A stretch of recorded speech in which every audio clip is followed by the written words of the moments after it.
This is a fictional story. It is not based on any real person, department, or event. 2 files sit side by side on a folding table. The room is quiet. The first file is a lateral hiring packet from the Marlow Police Department. The second file carries a red source stamp from a state training academy. Director Helen Mercer opens the first file and reads it aloud, slowly, so the record will show exactly what was written. Voluntary withdrawal. She turns a page. She opens the second file. Involuntary removal. She turns another page. Rehire not recommended. She looks up. She is not looking at the papers anymore. She is looking at Chief Owen Markham. Which record did you certify as complete? Markham does not answer right away. Investigator Lena Wallace steps forward and sets a third document on the table beside the other 2. It is a hospital transport form. She does not say who was carried out on that stretcher. Not yet.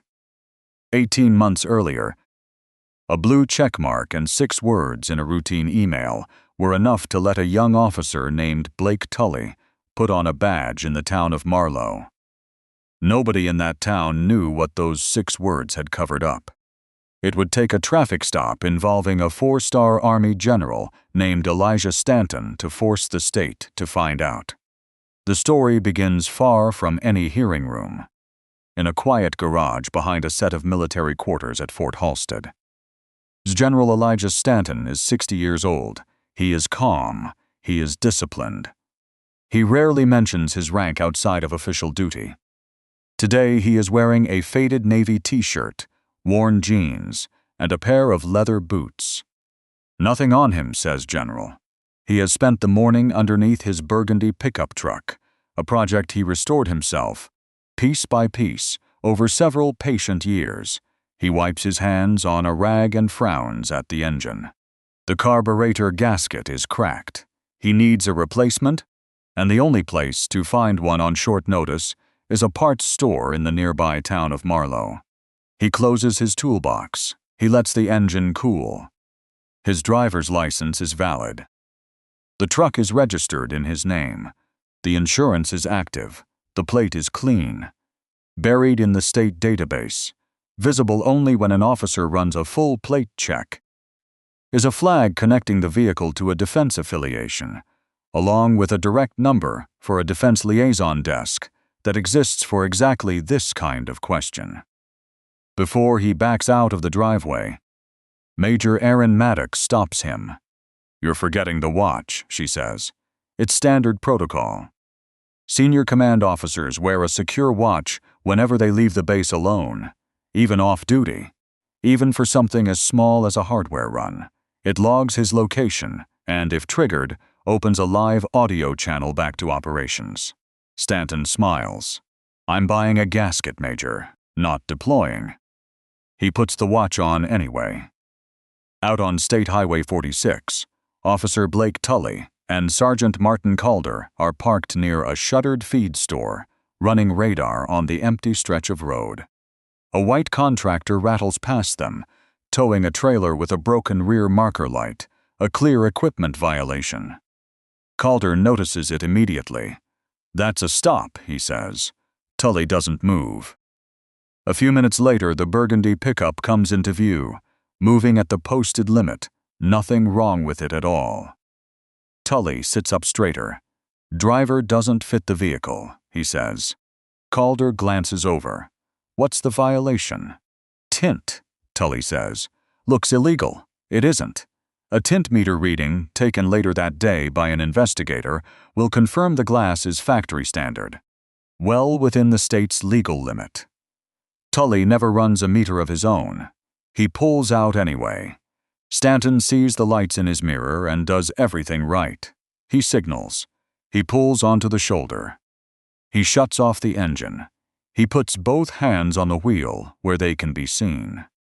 When Tully approaches, Stanton speaks first, calmly, laying out exactly where everything is before he moves an inch. "My wallet is in my back pocket. Registration's in the glove box. My military ID is right there, in the silver case on the dash." "Don't reach for that," Tully says. Stanton doesn't reach for anything. He passes over his civilian license, slow and steady. Tully starts in with questions that have nothing to do with Tint. This your truck? Yes. Who paid to fix it up? I did, over time. Cash? Some of it. What are you hauling back there?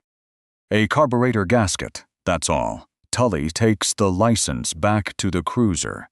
The terminal returns everything clean. Valid vehicle. Registered owner, Elijah Stanton. Defense affiliation on file. A note requiring verification through the defense liaison desk. A phone number, printed right there on the screen. And beneath it, a plain warning. Do not assume this vehicle is stolen or the credential fraudulent simply because the record is restricted. Calder reads it over Tully's shoulder. Call the number, he says. Tully doesn't. Guy had that ID sitting right out on the dash before I even asked for it, Tully says. That's not normal. That's staged. He reaches for the terminal and manually selects an override the system never suggested. Suspected cloned federal credential. Nothing on the screen justified it. No new fact appeared. Tully typed it in himself, choosing suspicion over the verification path the screen had just handed him. He walks back to the truck with his hand resting on his taser. Step out of the vehicle. Stanton doesn't argue. He gestures at the dashboard. There's a number right there that can confirm everything in about 30 seconds. Out of the truck. I have an old injury in my left knee. Stanton says, I'm going to turn slowly. Right foot down first, then I'll stand. He's still turning when Tully grabs his shoulder and shoves him against the truck door. Calder calls out, slow down. But he doesn't step in. He doesn't stop it. Tully pulls Stanton's arms behind his back and closes the cuffs down hard, past the point of a working restraint into something meant to hurt. Stanton doesn't fight. He doesn't pull away. The restraints are too tight, he says. I am not resisting. With his wrists locked behind him, Stanton triggers the one thing he has left. He activates the secure watch. It sends a priority alert. His location, his identity, open audio. His voice comes through steady and clear. This is Elijah Stanton. I am being detained on State Highway 46, south of Marlow. The officer has declined the listed verification source. Restraints have been applied. I require civilian supervisory assistance. Tully laughs. Sure you are, he says, and keys his radio to dispatch, reporting that the driver refused identification and became non-compliant during a suspected federal credential fraud stop. None of that is true, and the recording running on Stanton's wrist will prove it. Back at Fort Halstead, Major Maddox hears the alert come through. Traffic noise. The clink of a handcuffed chain. Stanton's voice, calm even now. A watch officer starts spinning up a quick reaction team. Maddox shuts it down immediately. He's on a civilian highway, she says. This goes through civilian channels. Only civilian channels. She picks up a different phone. She calls County Dispatch. She calls State Highway Patrol. She calls the Defense Liaison Desk directly and gives them Stanton's identification data, the watch timestamp, and his location. She locks the watch audio as read-only evidence untouched, unable to be edited by anyone. No convoy leaves the base. Not one vehicle. On the highway, Calder tells Tully again to make the call. Tully still doesn't. Calder has the rank to override him right there. He doesn't use it. Instead, quietly, after Stanton is already in cuffs, Calder submits a private supervisor assist code, the kind of paperwork that later reads as a request for help without ever actually stopping anything in the moment. Minutes later, State Highway Patrol Lieutenant Nora Ellis arrives, her body camera already rolling. She doesn't salute anyone. She doesn't treat this as a VIP situation. She looks first at the position of the handcuffs, then the open truck door, then the terminal screen still glowing in the cruiser. She sees the modifier Tully selected.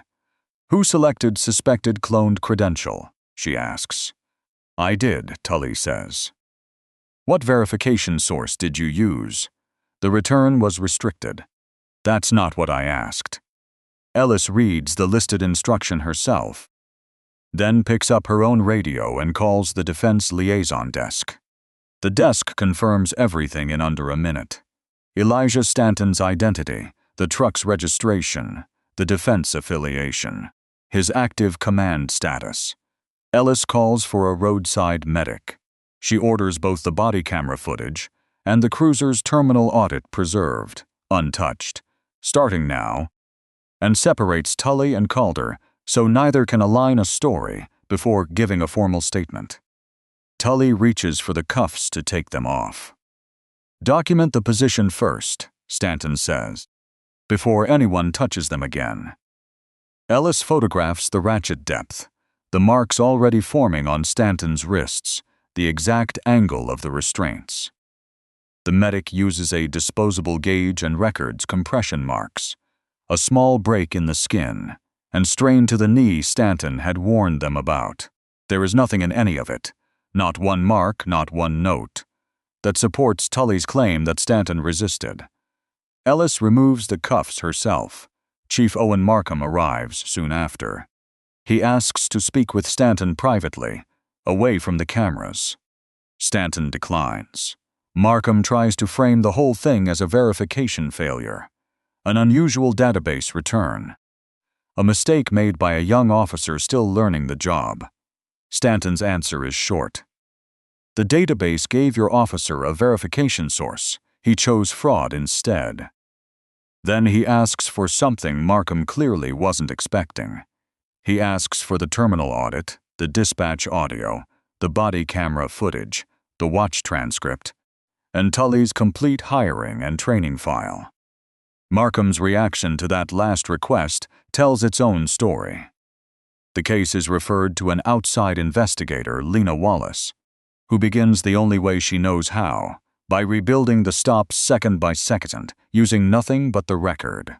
Legal tint later confirmed by meter, a valid plate, a registered owner, a defense affiliation flag, a direct verification number, an explicit warning against assuming fraud, a manually entered fraud modifier, no call to the liaison desk, an exit order given before any lawful basis existed to turn the stop into a detention, physical restraint, a secure watch distress alert, and finally Calder's supervisor assist code, filed only after the cuffs were already on. Tully's original report claims Stanton refused to identify himself and resisted physical control. The body camera says otherwise.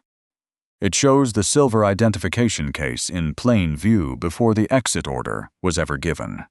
It shows Stanton warning Tully about his knee. It shows his hands staying visible the entire time. It shows no pulling, no striking, no attempt to run. The footage and the terminal records don't just weaken Tully's report. They contradict it outright. Wallace requests Tully's hiring packet from Marlow.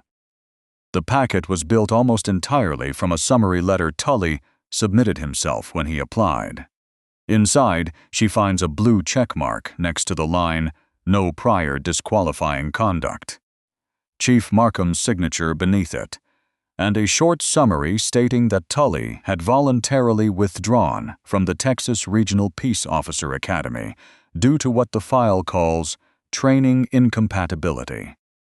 There is no force report in the packet, no hospital transport form, no warning against rehiring him. Wallace goes around the packet entirely and requests the file directly from the Academy. That file is different in every way that matters. It carries a red source stamp. The words on it are not soft: involuntary removal, use of force, disqualification, rehire not recommended. The direct file describes a training simulation involving a cadet named Erin Miles, who is black. During the exercise, an instructor gave a clear order to stop. Tully kept applying force to Miles after that order was given. Miles was injured near his eye and taken to a hospital. The instructor's report and the hospital form are both in the direct file. Neither one made it into the packet Marlow used to hire him. An old email surfaces during the review. Marlow's hiring coordinator once asked Chief Markham whether the department should request the complete academy record before extending an offer. Markham's reply was 6 words. Applicant copy is sufficient for vacancy. The record shows no evidence. Markham knew the specific details of Miles's injury. What it shows is that he knew a direct source file existed, could have requested it, and chose not to. It isn't an elaborate scheme. It's a shortcut, taken because it was easier than making one more phone call. Wallace sits down with Sergeant Calder next. He tells her he tried to slow things down out there. She lays the timestamps in front of him, one after another, until there's no room left to argue with them. He read the liaison instruction before Tully ever went back to the truck. He understood the vehicle was clean. He had the standing to step in and stop it. He waited until Stanton was already in handcuffs before he did anything at all. I was close to retirement, Calder says. If I made a formal call on this, they'd review every stop I ever worked with him. Wallace looks at him. So you protected the record you wanted to retire with. Calder doesn't answer that one either. Not long after, Chief Markham files his retirement paperwork, timed just ahead of the misconduct hearing. The State Peace Officer Standards Commission keeps the review open and formally notes that his retirement will not be finalized until its findings are issued. Retirement closes a job, it doesn't close a finding, which brings the story back to where it started, in that quiet hearing room with 2 personnel files and a hospital form laid out on the table. The commission works through the evidence in order, without theater, without raised voices, letting the paper trail speak for itself. The terminal audit, the restricted return instruction, the manually selected fraud modifier, the body camera footage, the watch transcript, Calder's delayed assist code, the hiring packet, the direct source academy file, the hospital transport form, Markham's 6-word email, nobody collapses. Nobody is dragged out in handcuffs on the spot. The record does the work quietly, the way records are supposed to. The commission sustains findings against Tully for unlawful detention, excessive restraint, false reporting, and misuse of restricted record information. His state certification is permanently revoked. His access to law enforcement databases and his authority to conduct traffic stops are disabled the same day. Marlow terminates him for cause. Tully tries to submit a resignation letter afterward, hoping to swap a termination for a quieter word on his record. The department accepts it only as an administrative formality and carries the disciplinary case through to completion, so the public licensing file still reads termination for cause, not resignation. A county grand jury later indicts him on charges of official oppression, unlawful restraint, and falsifying a government record. He eventually pleads guilty to unlawful restraint and falsifying a government record, and is sentenced to probation, a fine, and a permanent bar from any future law enforcement certification in the state. The separate federal civil rights referral is closed once the state case concludes, on a finding that the state disposition adequately addressed the conduct. The commission also sustains a failure to intervene finding against Calder. He receives an unpaid suspension, loses his senior patrol authority, and loses his eligibility to train new officers for a fixed period. Every stop he ever signed off on with Tully goes back under independent review. His limited cooperation is noted in his file, so is his delay. Because no evidence shows he falsified a report or actively concealed misconduct, no criminal charge is filed against him, though his eligibility for early retirement benefits is placed on administrative hold pending the outcome of that stop-by-stop review. Chief Markham's case is treated as negligent hiring and false certification, not conspiracy. The commission finds he certified a background investigation as complete without ever obtaining the direct source academy record that state guidance required him to request. He is permanently barred from holding any hiring, personnel, or command authority anywhere in the state's law enforcement system, and the finding is entered into his public licensing file before his retirement can be finalized, so it survives the paperwork he tried to file ahead of it. Because the evidence points to a reckless shortcut rather than a knowing effort to hide Miles's injury, no criminal charge is brought against him, though the finding remains open to civil review. Erin Miles's record is corrected at last. The Academy strikes the phrase training incompatibility entirely. In its place, the file now states plainly that his departure followed an injury caused by another cadet's misconduct. His medical claim is reopened. The State Compensation Board approves reimbursement for his treatment, and a separate hearing is scheduled to address his lost wages. Miles receives a certified copy of the corrected file. For the first time, an official document describes what actually happened to him, without softening it to protect the person who caused it. The state doesn't stop at these two files. It changes the process that let them exist in the first place. Academies are now required to send separation records directly to any hiring agency, bypassing the applicant entirely. An applicant-provided summary can no longer stand in for that direct record. A force-related removal can no longer be translated into neutral language on the way out the door. Every lateral hire now requires two separate signatures, one from Human Resources and one from Command, and both signers must certify in writing that they personally reviewed the direct source file by its record identifier and retrieval date, not a summary of it. The hiring system will not let an application advance without that identifier entered. Restricted federal and defense database returns are locked behind a new safeguard. A non-emergency fraud modifier cannot be selected until the listed verification source has actually been contacted. An emergency override remains available for genuine, immediate danger, but it requires a supervisor's contemporaneous review and automatically triggers an audit. Lateral hiring packets are now audited quarterly. An incomplete file gets sent back before a badge is ever issued. Not long after the new rules take effect, another applicant's file crosses a hiring desk in a different county. His academy letter reads clean and neutral. Its direct source file, requested automatically under the new rule, tells a different story. A force-related removal buried under soft language, just like before. This time, the process stops before anything reaches a road, a driver, or a badge. Back at Fort Halstead, the garage light is on again. Elijah Stanton is wearing the same faded navy shirt. The burgundy pickup sits under a single work lamp, hood up, waiting. He fits the new gasket into place and tightens the two screws evenly, one side, then the other, the way he's done 100 times before. There's no speech in him tonight. There doesn't need to be.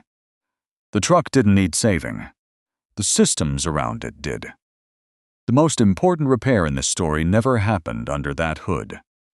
It happened in the space between one institution's warning and another institution's decision to look away from it. Blake Tully treated a valid record as suspicious because the driver in front of him was black. The people above him treated a dangerous record as harmless because filling a vacancy was easier than asking one more question. When a supervisor has the rank and the information needed to stop an unlawful detention, should a delayed assist code ever count as sufficient intervention? And should any department be legally barred from hiring an officer until the Academy's direct source separation file has actually been received and reviewed? Tell us what you think in the comments.